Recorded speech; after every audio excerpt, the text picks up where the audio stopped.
All right, Mo, it's Twitter Picks the Topics Thursday.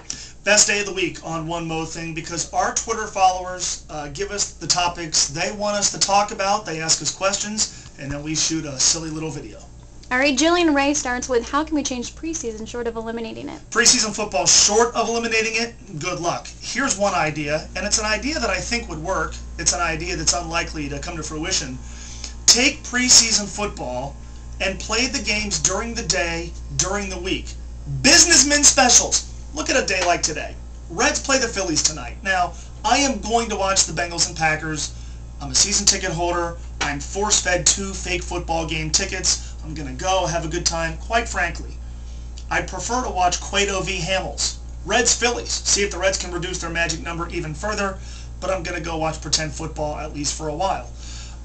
Here's what I wish they would do. Take the Bengals game, which means nothing, is boring, bland football, spice it up a little bit by playing it at noon on Thursday, giving people like me a chance to go somewhere and watch the Reds and Phillies. Tell me, business day special, you wouldn't be more inclined to go to the game tonight if it was being played today.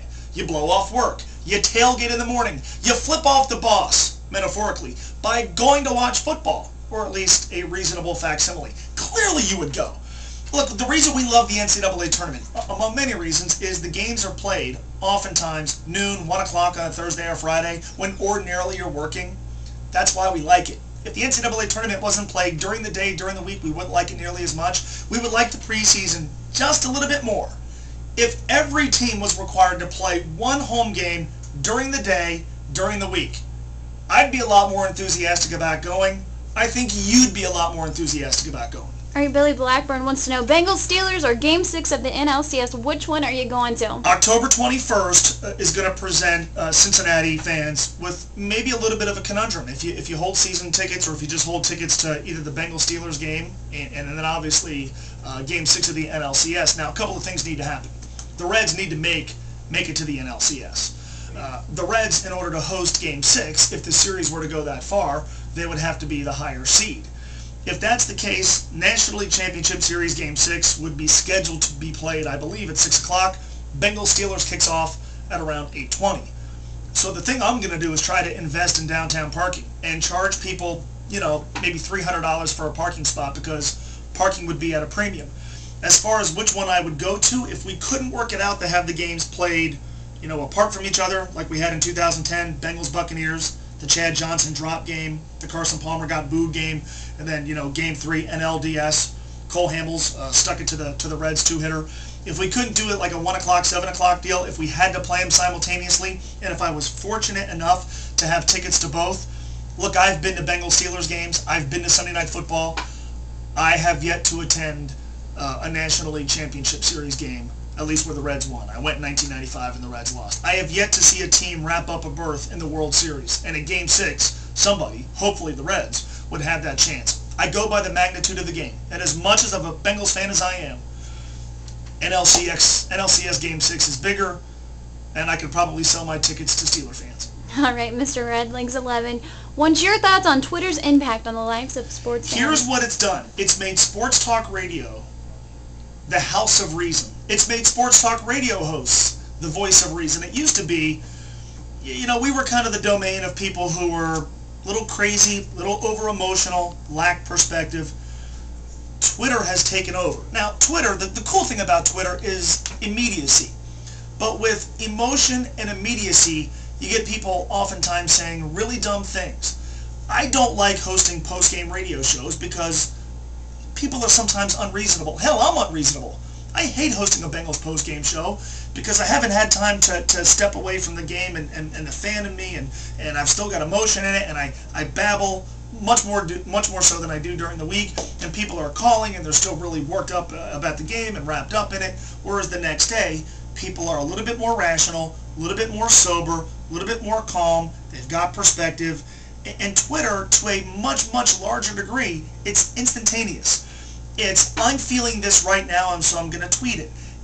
And I think it sort of ruins the discourse. I've said this before, I don't like the anonymity of Twitter. I think, for instance, right now, if you went to Twitter last night during a game that the Reds won that pushed them 27 games above 500, there are still people tweeting "Fire Dusty." You can do that on Twitter because, for the most part, you're allowed to sound stupid because it's anonymous. I don't think anybody would call a sports talk radio show right now and say, fire Dusty Baker. And I don't think anybody will be talking with their buddies and say, fire Dusty Baker, because they realize how idiotic that sounds right now for a team that's playing .600 baseball.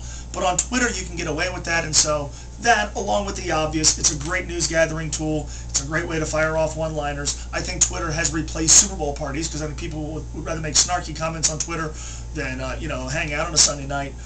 But I do think the emotional overreaction is what I think most about Twitter when I think of Twitter's impact on sports. All right, we're going to wrap it up with Greater Natty 14. Should the Reds bring up Billy Hamilton before September 1st so he can play in postseason? Well, a lot of talk about him coming up in September when the roster expanded, and I hope we see him. I can't think of a guy. And look, the Reds have brought up in recent years Bailey, Cueto, Bruce, Votto, Cozart, Stubbs, Aroldis Chapman. I can't think of a guy that I've looked forward to seeing more. He has such a unique skill set, that being speed. I want to see him in September. I think it's a weapon the Reds can take advantage of. But his skill set is limited right now. He's not, by all accounts, ready to hit Major League pitching. He is a below-average fielder at shortstop, and he hasn't been playing in center field, so you can't put him there. What you would get from Billy Hamilton are occasions where he can run. And by the way, run doesn't mean he knows how to steal bases at the Major League level. I think that's a skill he still probably has to own. It's more than just running and going. Scouts have said that. He's going to have to learn how to read pitchers at the Major League level. And so I know the Reds have at the end of their bench, whether it's Cairo, who's still here, Valdez, who's still here, they have guys who are limited, but at least guys that have faced Major League pitching before, at least guys who can play reasonably good defense at this level.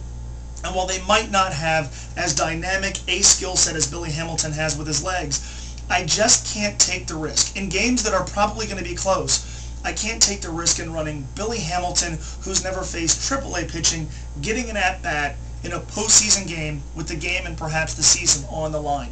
I don't think the Reds have that luxury with their bench. I don't think the Reds have that luxury at all. And so while it's sort of tempting, and while we all want our curiosity satisfied, I just think what Billy Hamilton brings to the table in October, you would really have to pick your spots and take advantage of it. Ultimately not worth it, and I think the last thing we want is him booting a ball if he had to play defense, or him being blatantly overmatched by Major League pitching if he were forced to hit. Continue to tweet me at MoEgger1530. We're back on the radio on Monday afternoon on ESPN 1530.